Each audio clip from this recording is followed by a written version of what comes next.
Beleza, pessoal? Agora a gente entra no vídeo 52 e a partir de agora a gente vai entrar na etapa final do nosso curso, né? Que é, dando continuidade no estudo das rotações de corpos rígidos. Nós vamos definir agora uma nova variável rotacional, né? Ou seja, uma nova variável que vai ajudar a gente a compreender as rotações, que é o momento angular, tá? Ou quantidade de movimento angular, tá? A gente já vai ver logo aqui na definição que existe uma analogia entre essa nova grandeza rotacional, né, que é o momento angular, e uma outra grandeza que a gente já estudou lá no caso da translação, né, lá no estudo de sistemas de partículas, né, a gente definiu uma grandeza chamada quantidade de movimento linear, né, ou momento linear de uma partícula ou de um conjunto de partículas. A gente viu que essa grandeza, P, definida como sendo massa de uma partícula vezes a velocidade dela, é uma grandeza que está relacionada com a translação daquela partícula, né? Ou seja, é uma grandeza que ajuda a gente a compreender a translação de uma partícula ou de um conjunto de partículas, né? E em particular a gente viu que essa grandeza, quantidade de movimento linear ou momento linear, ela obedece um princípio de conservação, né? A gente viu ainda lá naquele capítulo, né, de sistemas de partículas, que se você tem uma coleção de partículas, né, digamos que essa coleção de partículas está submetida à ação de várias forças externas. Se o somatório dessas forças externas for nulo, ou seja, se a resultante de forças externas for nula, for zero, né, essa quantidade de movimento, essa grandeza, quantidade de movimento total do sistema se conserva. Tá? A gente usou isso, inclusive, para estudar as colisões. Tá?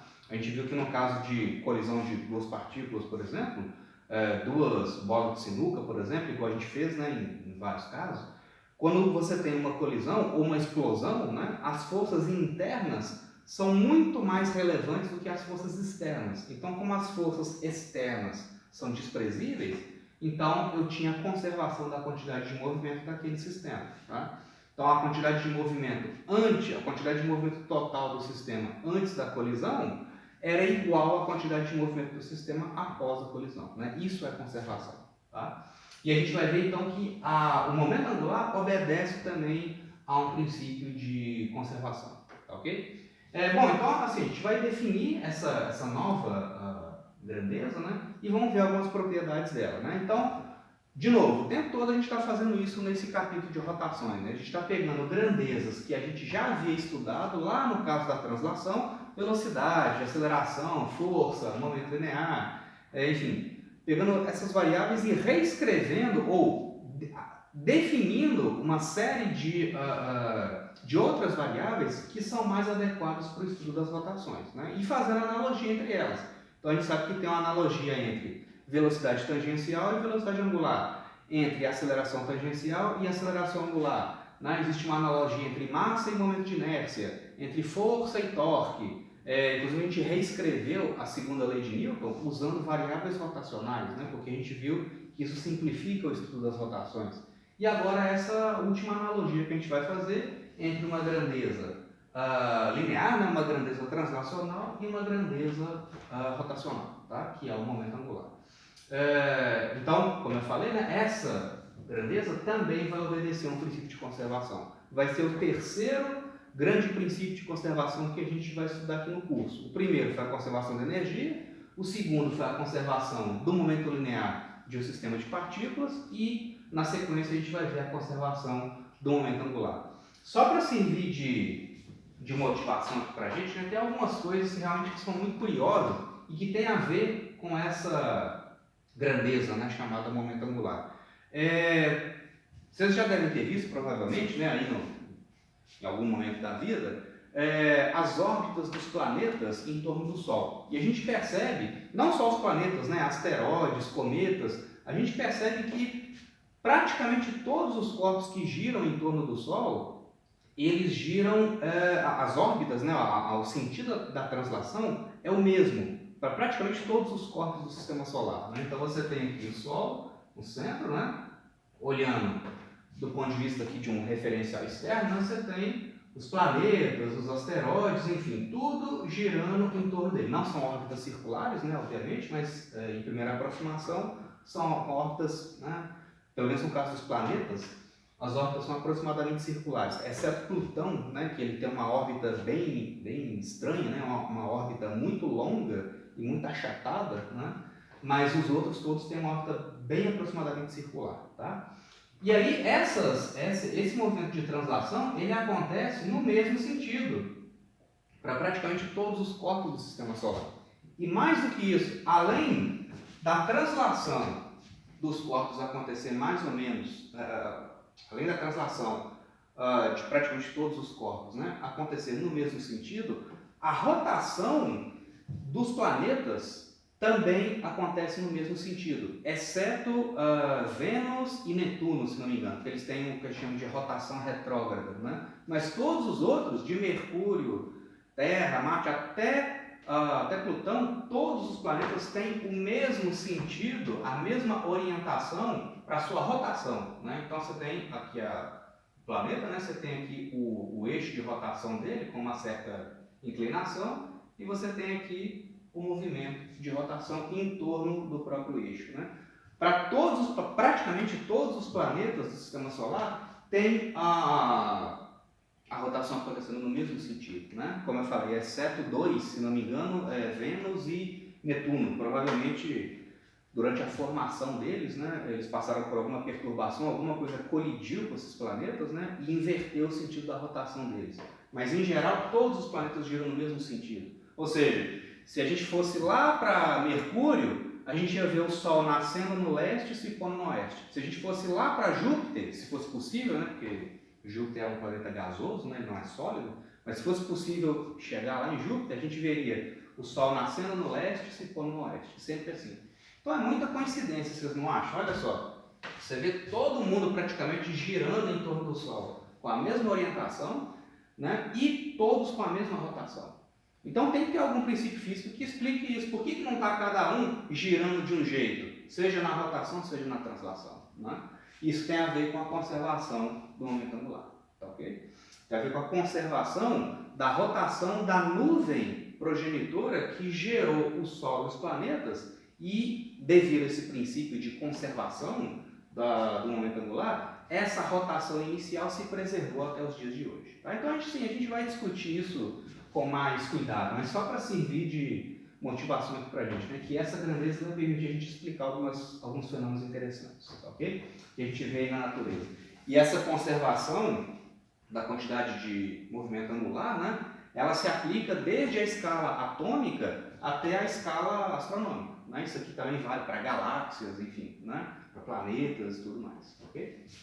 Então vamos ver aqui o seguinte, pessoal, vamos definir o que é essa grandeza, né, chamada de momento angular. Tá? Por definição, a gente tem o seguinte, digamos que você tem aqui uma partícula qualquer, tá, que está se deslocando no espaço e aí, num determinado instante, ela está passando aqui pelo plano XY, tá? Então eu tenho aqui o meu sistema de coordenadas tridimensional, a partícula está passando por aqui com uma certa velocidade v nesse instante. A quantidade de movimento dela é massa vezes velocidade, e R é simplesmente o vetor posição, né? O vetor que conecta a origem até o ponto onde a partícula está. O que a gente entende, o que a gente define, né? Isso é uma invenção, né? Eu já falei isso para vocês, quando eu falo assim, eu estou definindo uma grandeza, eu estou inventando aquela grandeza, e a gente vai ver que essa definição tem propriedades interessantes, né?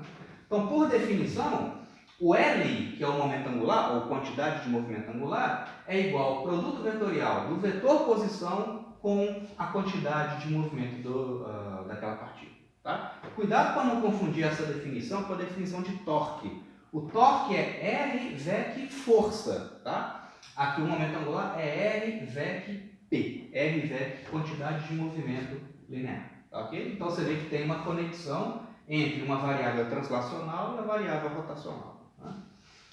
Então, aqui a gente poderia interpretar o seguinte, né? Que nesse instante aqui, nesse instante, a partícula está transladando, então nesse instante é como se ela estivesse executando instantaneamente uma rotação em torno do eixo Z, né?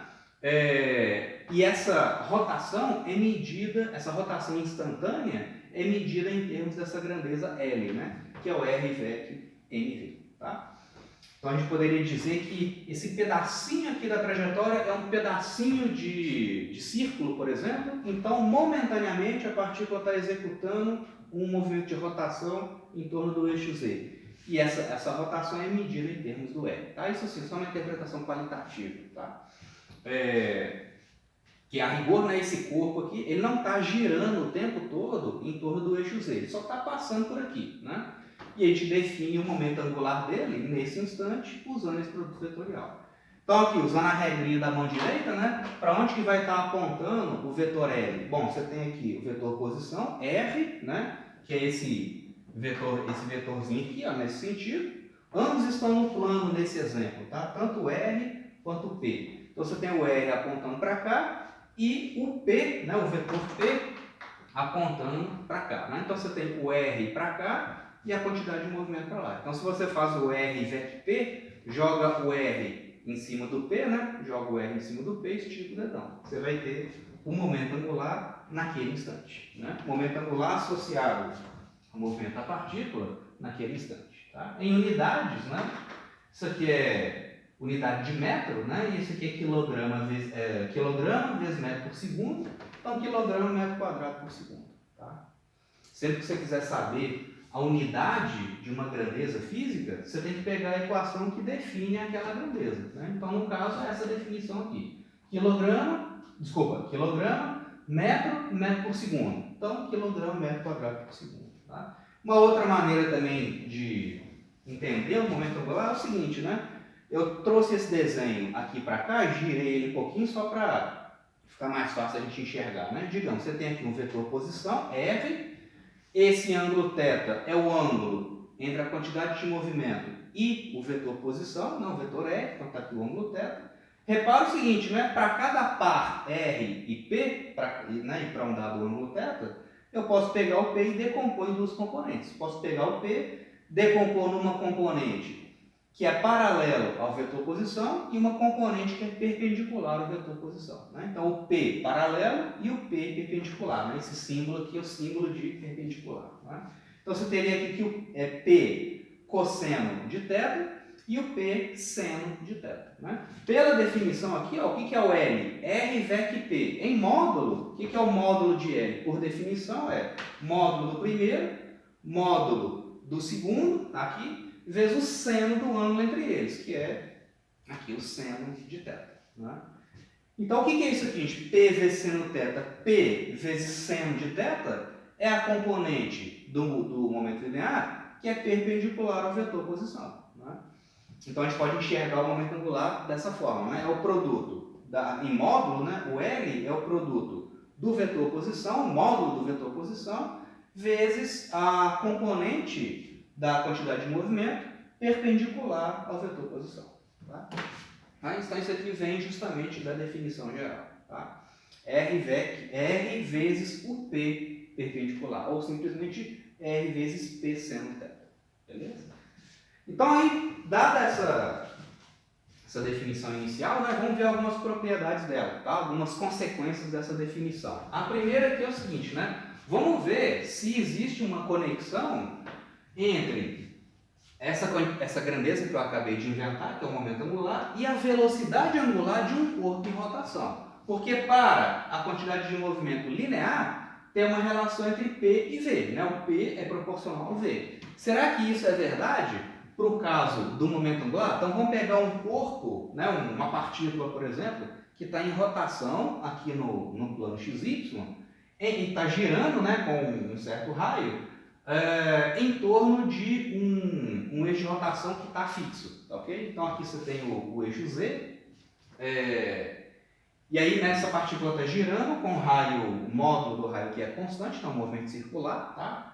E girando em torno de um eixo de rotação fixo, que é justamente o meu eixo Z, tá? Como que fica o valor, a expressão do momento angular dessa partícula de massa m, nesse caso? L é R vec P. Vamos pegar em módulo agora. O que vai ser o módulo do momento angular? Vai ser módulo do raio da trajetória, né, que é esse R aqui, que é fixo, vezes o módulo da quantidade de movimento, que é mv, vezes o seno do ângulo entre o vetor R e o vetor P. Nesse caso, como essa partícula está descrevendo um movimento circular, a velocidade dela, né, e consequentemente a quantidade de movimento, é perpendicular ao vetor R. Né? Então, esse seno, aquele seno de θ, esse θ aqui, ó, naquele caso ali vai ser 90. Né? Então, nesse exemplo de uma partícula em torno, girando, executando um movimento circular em torno de um eixo fixo, o momento angular vai ser o quê? R vezes a massa, está aqui, vezes a velocidade. Qual que é a relação entre a velocidade tangencial e a velocidade angular? A gente já viu isso, né? Para qualquer movimento de rotação, o V é igual a ômega-R. Tá? Então, aí eu vou ter aqui um momento angular associado ao giro, né, dessa partícula em torno do eixo de rotação, vai ser mr², está aqui, vezes a velocidade angular. Né? Olha só, gente, o que é isso aqui? Ó? mr². Isso está com cara de quê? Isso aqui está com cara de momento de inércia. Né? Massa de uma partícula vezes a distância ao quadrado até o eixo de rotação. Então, essa expressão aqui é para uma partícula, né? Se eu tiver uma única partícula girando em torno do eixo Z, né? Em torno de um eixo fixo. Né? Se eu tiver uma coleção de partículas, né? Se eu tiver várias partículas formando um corpo rígido, por exemplo, cada uma delas com a sua distância respectiva, né?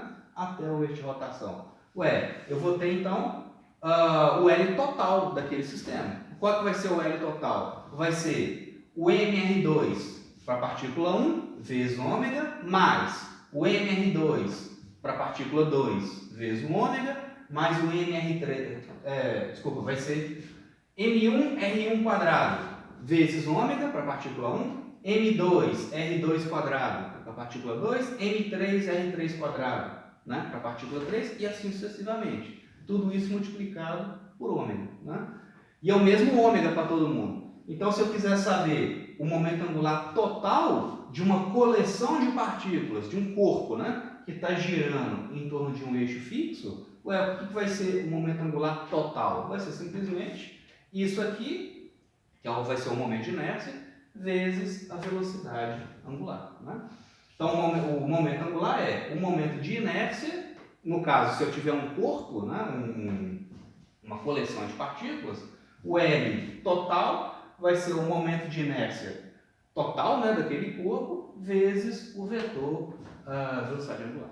Tá, okay? Então é só estender essa definição para cá. Né? Traz esse resultado, né, válido para uma partícula, isso aqui vale para várias partículas. Tá? E aqui na forma vetorial, eu já coloquei a forma completa. Né? O L vetor é igual a I vezes o vetor ômega. Né? Porque você vê que nesse caso aqui, ó, o L é paralelo ao ômega. Né? O ômega está no sentido da rotação. Então você usa a regrinha da mão direita. Né? A rotação está para cá, ó, então o ômega está para cima. E o L, pela definição, está para cima também. Né? Se a partícula estivesse girando no sentido inverso, aí os dois estariam apontando para baixo. Tá? Então, para um corpo girando em torno de um eixo de rotação fixo, o momento angular é igual a I vezes ômega. Ok? E aí a segunda propriedade útil aqui, envolvendo a definição da quantidade de movimento angular, ou do momento angular de um corpo, é a relação entre torque e momento angular. Tá? Digamos que essa partícula que está girando aí em torno do eixo Z, esse eixo de rotação fixo, digamos que essa partícula aqui, pessoal, ela tá, o R é fixo, tá? O raio da trajetória que ela está executando, esse raio é fixo. Mas digamos que essa partícula aqui, ela está sofrendo ação de uma força F aqui, ó, tá? Então você tem aqui uma força F que está atuando aqui nessa camarada, ok? O tempo todo essa partícula está girando, está sofrendo ação de uma força F, né? Bom, essa partícula, né, ela vai ter a sua velocidade alterada devido à força externa que você está aplicando, né? Então vamos ver o seguinte. Eu vou ter um torque, concorda? Se eu tenho força aplicada nessa partícula, né, e tenho aqui uma certa distância em relação ao eixo de rotação, eu vou ter um torque. Consequentemente, a velocidade angular dela vai mudar. Tá? Então vamos partir aqui pela definição. L é igual a R VEC MV. Vamos fazer assim, fazer um cálculo aqui, ó. Vamos derivar essa equação dos dois lados em relação ao tempo. Tá? Vamos fazer essa manipulação aqui, ó. Então, eu tenho que dl dt, apliquei a derivada do lado esquerdo, isso é igual a derivada do lado direito. Só que aqui eu tenho um produto vetorial.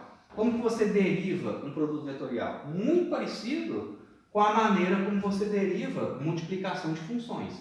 Você encosta o primeiro, deriva o segundo, mais encosta o segundo, deriva o primeiro. A diferença aqui é o seguinte, como isso é um produto vetorial, a ordem da multiplicação aqui, ó, ela é muito importante. Tá? Você não pode trocar a ordem, ao contrário do que acontece com as funções, né? Se fosse o produto de duas funções escalares, então, você multiplicar uma pela outra e trocar a ordem das derivadas, tanto faz, né? Trocar a ordem do produto. Ali não, você aplica a regra do produto, mas mantendo a ordem do produto vetorial, né?